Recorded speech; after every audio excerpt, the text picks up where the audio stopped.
right, hello everybody from Glaucoma Australia. It's Annie Gibbins here, the CEO of Glaucoma Australia, and tonight we have presenting to you George Ploumidis, who is an optometrist from Melbourne, and George also has glaucoma and also has sleep apnea. So who better to speak about the topic of glaucoma and sleep apnea than George himself. Welcome to our Facebook Live, George. Thank you, Annie, for having me. How are you going?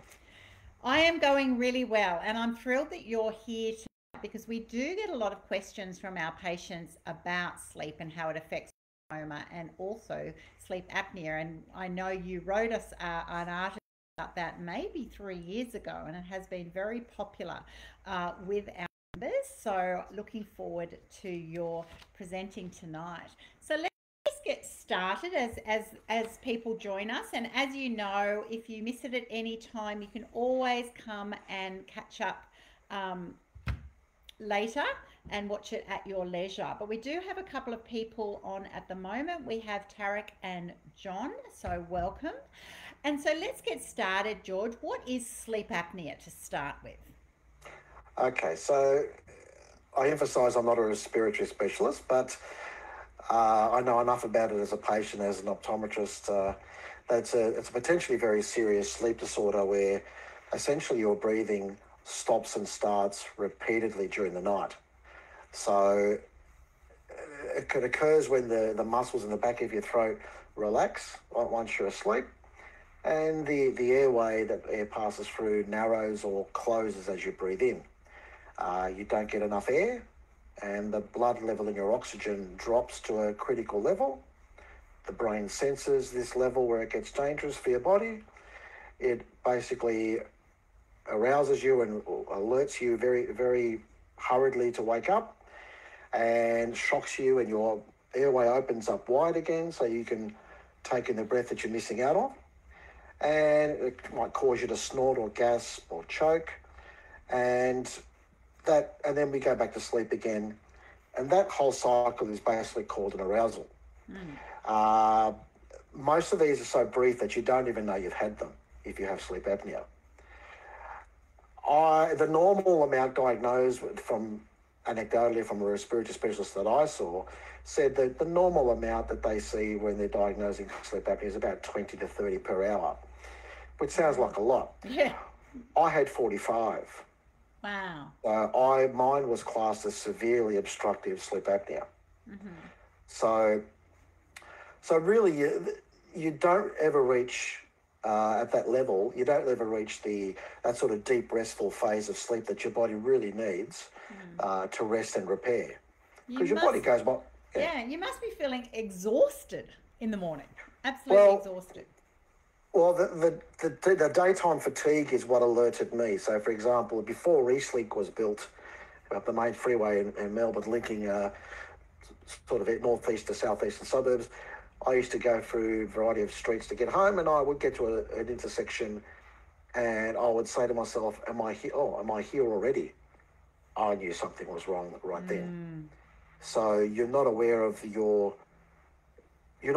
you've already reached a certain spot, and so that daytime fatigue, or hypersomnia as they call it, that was my alert to get something done, and I saw my GP that night. Right. I was that concerned. So headaches, loud snoring, which is far from a humorous topic when it's your partner hearing the snoring. You get irritability and really difficulty paying attention, or striving to pay attention to really what should be very easy, mundane tasks. So I understand the snoring, and I understand, that's not pleasant, and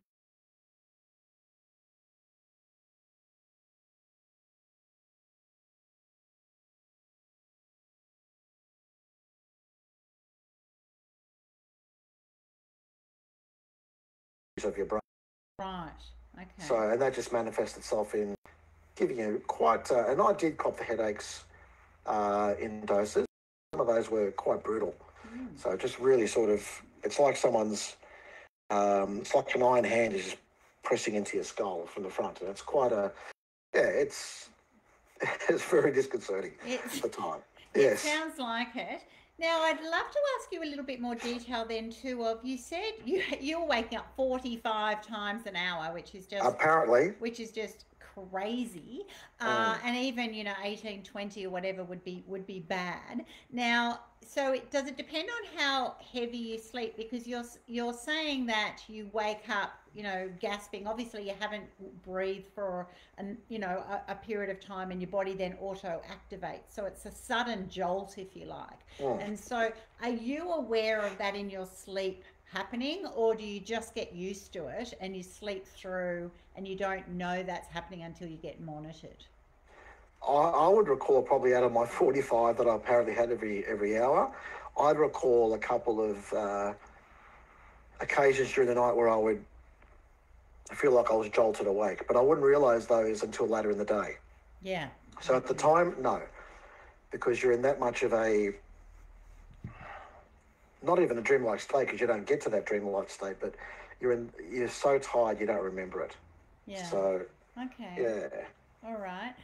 We've got Pip and Helen online. We've got Wendy and Jenny and Leonie. Welcome. Robin, Val, Kylie. Awesome. I knew this topic would be very popular.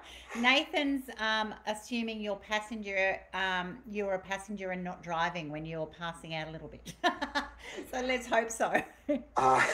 Well, look, when I reached that intersection I was speaking about before, I was actually the driver, and that's what made me, that's what Wow. made me, I didn't actually drive home. I went straight to the GP. That's scary. That And is I so mentioned to the scary. receptionist and I got straight in, yes. Yeah. Okay. Okay. So, what are the risk factors then? You've mentioned the symptoms that occur. So you're very Mm. tired, you're getting headaches, you're getting loud snoring, obviously you're irritable, all those signs of just not getting oxygenated and being exhausted. But are there Mm. any specific risk factors? Does it affect men and women the same way? Generally speaking, the risk factors in terms of gender, men are 2 to 3 times more likely to have sleep apnea than women. And most sleep apnea in women occurs usually after menopause. Right. When I was having my sleep study done, there were two young blokes, about 18, 19, and I said, "Oh, is your dad coming in for a sleep study?" He said, "No, it's for us." So they had genetically, their airways were like that. Their airways were quite narrow, just anatomically. And so men are 2 to 3 times more likely. Right. Excess weight, neck circumference, so a larger sort of anatomically a larger neck. Just luck of the draw with having a narrowed airway. So if your airway is just naturally narrow, Mm-hmm. those are a big sleep study sleep apnea risks. Age, it's more likely as you get older. Family history has a bearing on it too. So it's very much a heritable condition, although it's more the shared factors of what I just mentioned: the excess weight, the other risks of age, excess weight, the neck circumference. Also things like more self-inflicted things like use of alcohol and sedatives or tranquilizers, smoking, and other medical conditions of a cardiovascular nature, and also nasal congestion. So if you're prone to hay fever and you've already got narrow airways, and that again is one of my, just to make it a lottery win for me, just a nasal congestion and narrow airways and nasal passages. And all those things add up to your sleep, to your risk. Yeah. With all respect, George, you're describing yourself a little bit, aren't you? I'm just looking, I'm going tick, tick, tick, tick. Yes, that's right. Oh my goodness. So we've got a message from here for Kylie who says she's got sleep apnea and glaucoma and didn't even know that there was any link. So you're saying there is a link between sleep apnea and glaucoma for some or for all? Well, not everyone who has glaucoma has sleep apnea, and not everyone who has sleep apnea has glaucoma. Yeah. So, for example, people with obstructive sleep apnea are at 10 times at greater risk of developing glaucoma. And also a study was done of 19,000 people, half which were controls and half who had sleep apnea. And that study found that people with sleep apnea were 5 times more likely to develop glaucoma, and also interestingly, also clinical depression. So it's a very much a systemic whole body effect of sleep apnea. So the eye is not the only effect. It extends to other areas, not a cardiovascular health, etc. But most studies are between 5 and 10 times higher risk of having glaucoma if you have sleep apnea. Wow. Than somebody who doesn't have sleep apnea. Okay. So you're actually saying the sleep apnea is causing the glaucoma rather than people with glaucoma could have sleep apnea.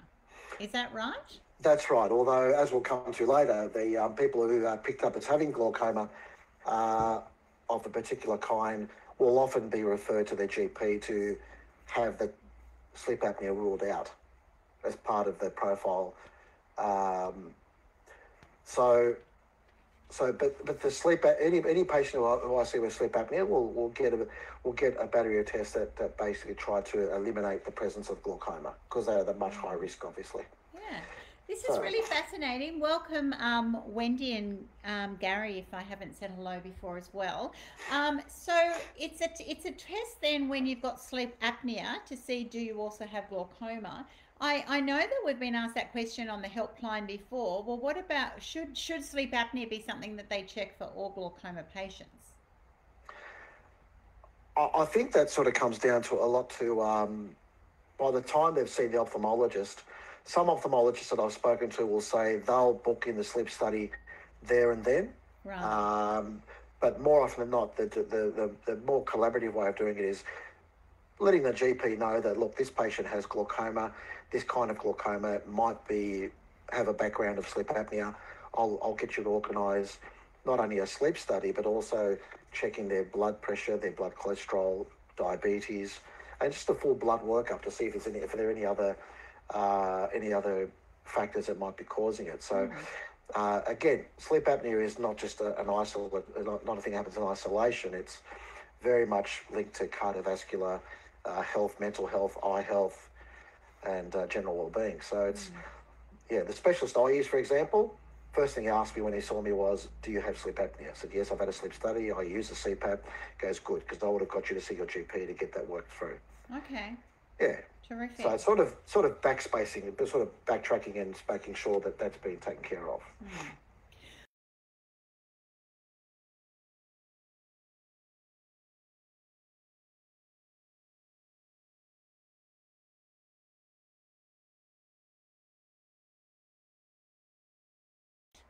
No, not every snorer has apnea, and there are degrees of the airway narrower it gets and how flabby the tissue gets when you're asleep because it's relaxed. And there are different sort of every person's airway anatomy will be different, and you can very easily have snorers who don't have sleep apnea who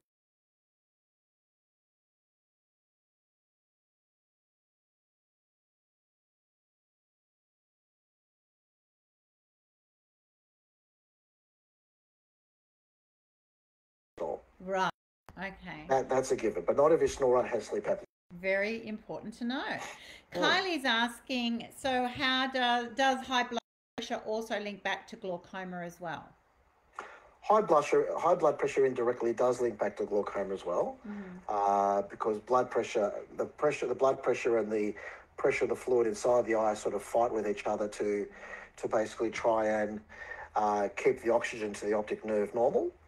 So having high blood pressure can have an indirect effect on the eye pressure as well by raising it and potentially causing glaucoma. Okay. Yeah. So what you're indirectly saying is if you get your blood pressure down, you also don't carry as much weight, will obviously affect your neck girth and other, strain on your body, would always be helpful for people with sleep apnea. Absolutely. And that was the first thing that the sleep specialist said to me. And I was about 35 kilos heavier than I am now, and I'm still 35 overweight. Right.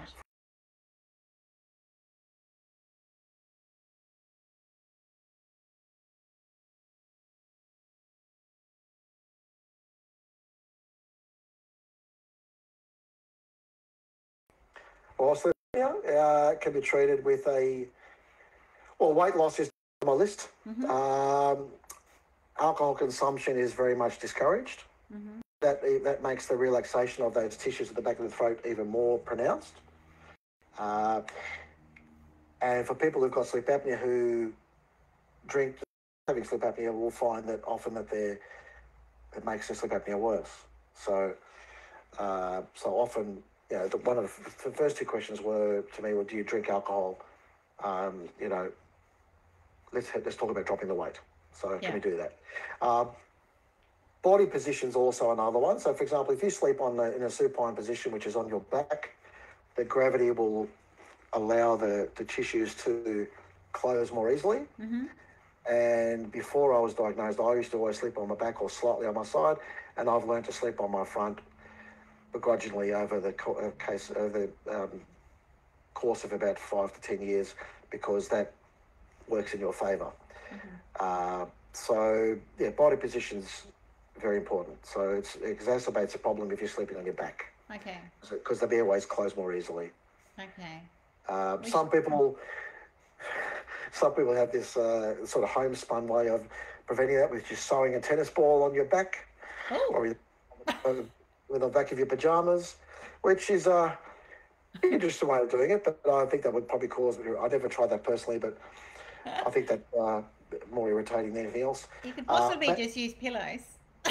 You could use pillows too. If you've got a blocked nose as well, like with colds or allergies, sinus and sinusitis, that also complicates things. So trying to, if you can use a saline wash or Fess, that sort of thing, which are very good, effective ways of clearing a sinus, that also can make it worse if that's not taken care of. Yeah. I've also brought in a little show and tell for you, which is my sleep apnea mask. Right. So very easy to use, which basically, it's very attractive, isn't it, Annie? Look at that. Lovely, George. So this is a CPAP mask. So basically a CPAP machine. CPAP stands for continuous positive airway pressure. So that a machine pumps air through a hose that locks into this valve here. Yeah.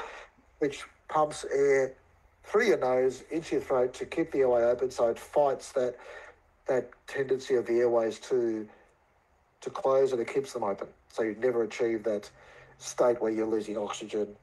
And okay, well, thank you for showing that. I love being able to see right. it, and I'm sure everyone watching is quite fascinated too. So what you're saying there is it's actually the air that's pumping. You're not getting extra oxygen. It's actually just air that's pushing, making sure that your airway, because that pressure is then kept open, so that you can stay oxygenated. So that you don't. It basically keeps the airways open, so all the oxygen can get to your lungs and transfer to your circulation and do what it's supposed to do. Fascinating. Is it very noisy sleeping with that? You'd have to ask my wife. But no, it's not. The machines now are even quieter. Mine's still kicking along quite well after 10 years, 11 years or so. Yeah. It's something you adapt to, and my wife's adapt to it as well. And it's much better than shaking the walls with your snoring. Oh, absolutely. Elizabeth's asked a question too. Do thyroid problems come into play here? To be honest, in my revision of my knowledge for this, I didn't see anything about thyroid, so I couldn't tell you. That I could not tell you. Okay, but good question. Keep them coming. I'm loving these questions from our audience tonight. Really helpful. So besides the CPAP, what about people who go to the dentist or something? What's happening there? They have some oral treatment? Yeah, what's happening there is that sometimes the maxilla, which is the cheekbone, is either very recessed, so so prominent cheekbones are less likely to have, all things being equal, less likely to have sleep apnea. But people who have cheekbones that are more recessed or not fully developed, they're more anatomically against it. So often they use splints, which basically try to open the area up, and sometimes that's used for mild cases of disrupted sleep. Right. But again, that's and there are dentists who are trained specifically for that sort of treatment. And sometimes also surgery is used where if there's an overabundance of tissue at the back of the throat, which can be surgically removed without altering their function, that's also something that's done sometimes. So there are treatments, but the CPAP is the mainstay of of sleep apnea treatment, Yeah. especially when you get that many that many interruptions to your sleep per night. Oh, definitely. You wouldn't be able to function during the day if you're being Oh, interrupted no, that much at all. Okay, no. um, so we know it's hereditary, largely hereditary. We know that sleep apnea can increase the rate of glaucoma, but you don't necessarily have more sleep apnea because of your glaucoma. That's correct. No, no, Okay. that's right. We know that definitely obesity, heart conditions, all of that sort of thing, we need to reduce the weight. And you've just mentioned that your jaw, is it your jaw position or your cheeks? Cheekbone and jaw, but Cheek and jaw. how they anatomically fit in with each other. Right, okay. So maybe the initial snorers, they're the ones who often go and get a bit more positioning like a mouth guard or whatever. But if you're really losing sleep and it's becoming a serious issue, that's when CPAP comes into play. Right. Yes, and for serious disruption of where your airway is nearly or completely closed, Mm-hmm. and you get those symptoms such as the daytime irritability and just the daytime sleeping, loss of really concentration, and you're really incapacitated in your function as a normal functioning person during the day. That's where a CPAP will usually be the main way of achieving a normal life. Okay. So mine's a full face mask, even more attractive. Oh, thanks, Kylie. Kylie's got a full face mask on. Okay, it's a bit Wear of it proudly, Kylie. we could do show and tell here, couldn't we? But this is serious business, isn't it? I mean, like really, it's just an eye opener, isn't it? So talk through what happens when you went off your sleep study, George. Those people who have thought about it or it Yep. interests them. What happened to you? What was the process? Well, firstly, I would say anybody who might have any of these symptoms or who's been told they snore a lot, get it done. Yeah. First and foremost. Now, what happens when you go for a sleep study is you are hooked up with quite a few electrodes in parts of your body, including your feet and your calves and your head and really areas that I presume they pick up electrophysiological signals of functions of your body, and they monitor your body function as you sleep and see how many times that you do move, Mm-hmm. and how many times you awake, and how many times you do have those arousals, because because one of the things that happens when you have that arousal and your body wakes you up really suddenly is that your heart is jolted into action, Yeah. and that's not good for your heart long term, because that's not what it's meant for.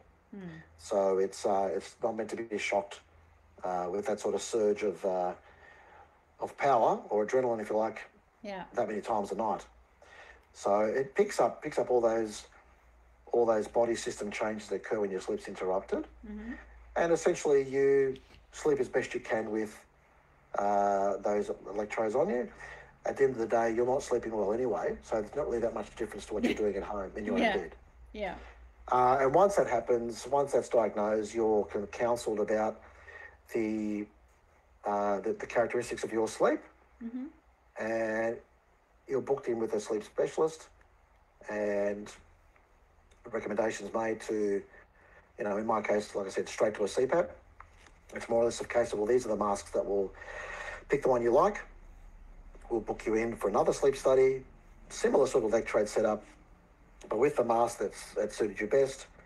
And they use a machine which actually pumps the air according to, it's called a variable pressure, which means that according to how much relaxation and closure it's detecting, it'll ramp up or ramp down the amount of pressure to keep your airways open. Yeah.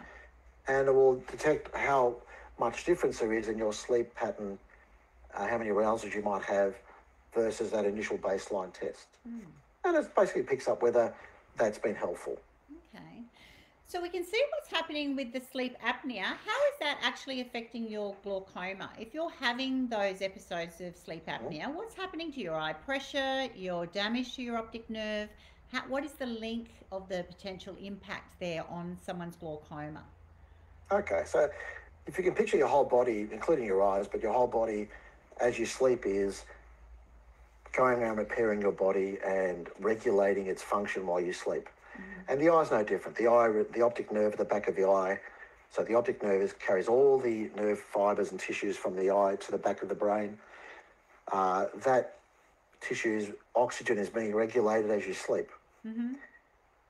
With sleep apnea, what happens is this automatic regulation is interrupted at very regular intervals, so that the blood oxygen that the oxygen would normally goes to those tissues is interrupted at very regular intervals, many times a night. And that hypoxia, as they call it, with lack of oxygen, is thought to be damaging the optic nerve.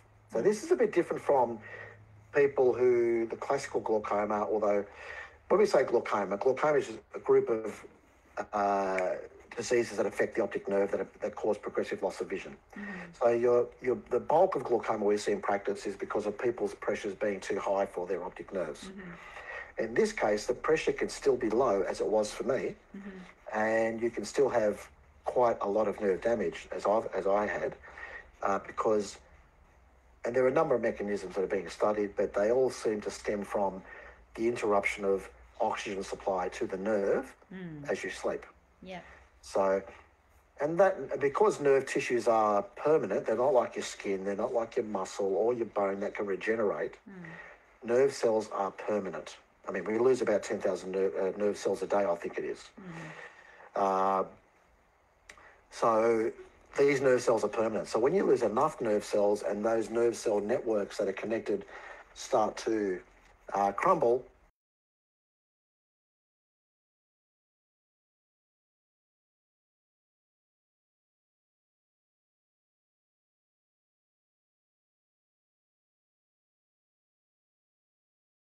what?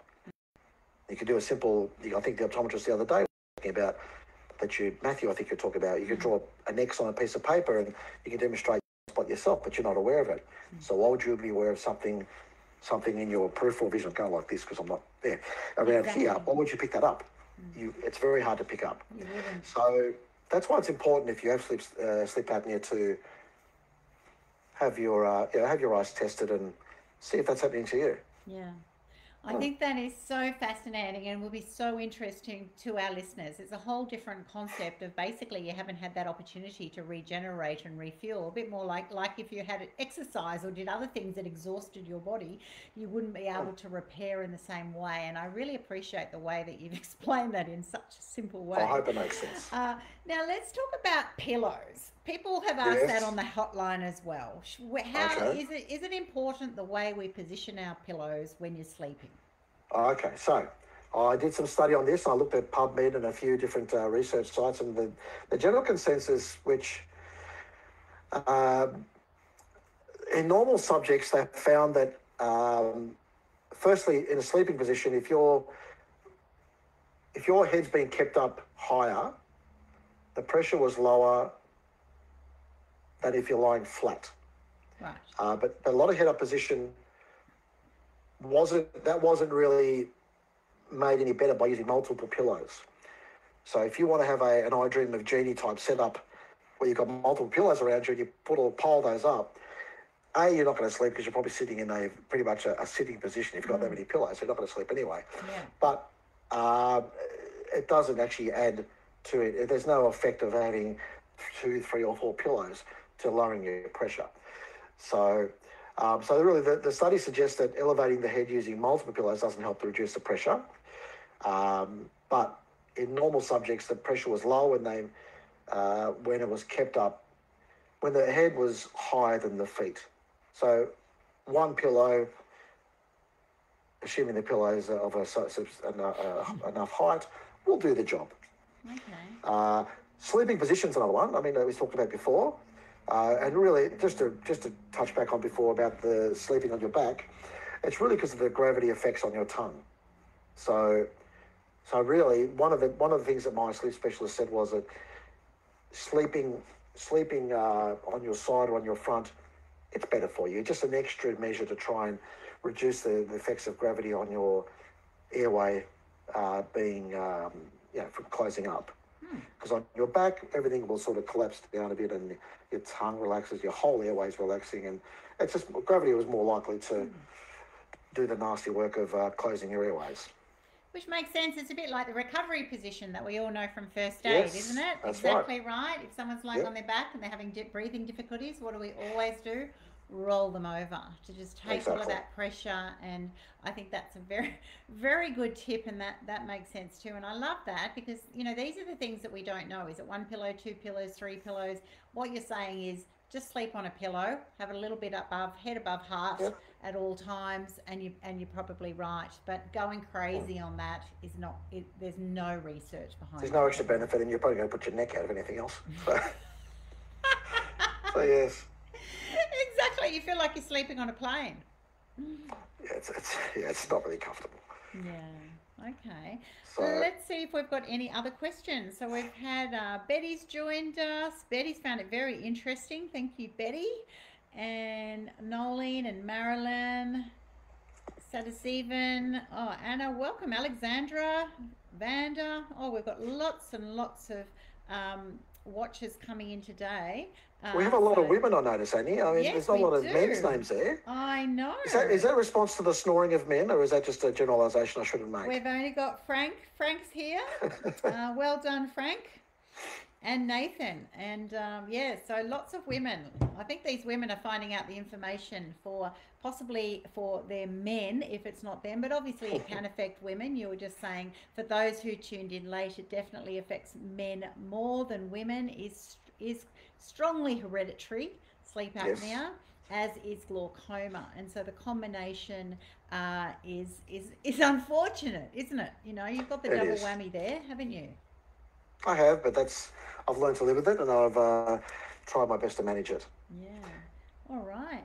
Well, do we have any final questions from anyone? If you want to pop a question in, here we go. Anna, I am on treatment for glaucoma, high blood pressure, and an underactive thyroid and sleep apnea. Fortunately, everything's under control by medication, and I sleep well with a sleep apnea machine. Aren't I lucky? Well, Good. you're unlucky and lucky, Anna, I'd say. It's not fair to get anything, but if you're being well treated and you're actually sleeping well, and it's working for you, then that's definitely great. And that seems to be the message, isn't it? That we It don't is. all get alarmed. There's certainly no alarm from Glaucoma Australia today going, gosh, everyone with glaucoma, you should worry. Have you got sleep apnea? What you're probably telling us is you'd know. You're getting the symptoms. You're tired. You're fatigued. You're getting headaches. You're just not feeling right, Mm. and you're also noticing probably that you are having disrupted sleep enough to go. If that's you, for those who are tuning in, ask your doctor. Suggest it to your Mm. doctor. Go, maybe it could be this, or it might even be early phase, and they can treat it early, and we're all into early intervention. And so I think that's really good advice to actually go, yes, go and get that checked out. And if you need to get a sleep study, it doesn't sound like it's too traumatic at all. No. And Make there are sure. parallels between glaucoma and sleep apnea in terms of both are both, if detected, can be fixed relatively easily if you follow through and stay on the path of getting it treated and follow the advice. Mm, But glaucoma is the same way. If it's detected, it does not alter your life. If it's detected and you stay on the treatment, it does not impact on your life. yeah. With sleep apnea, similar story. I mean, I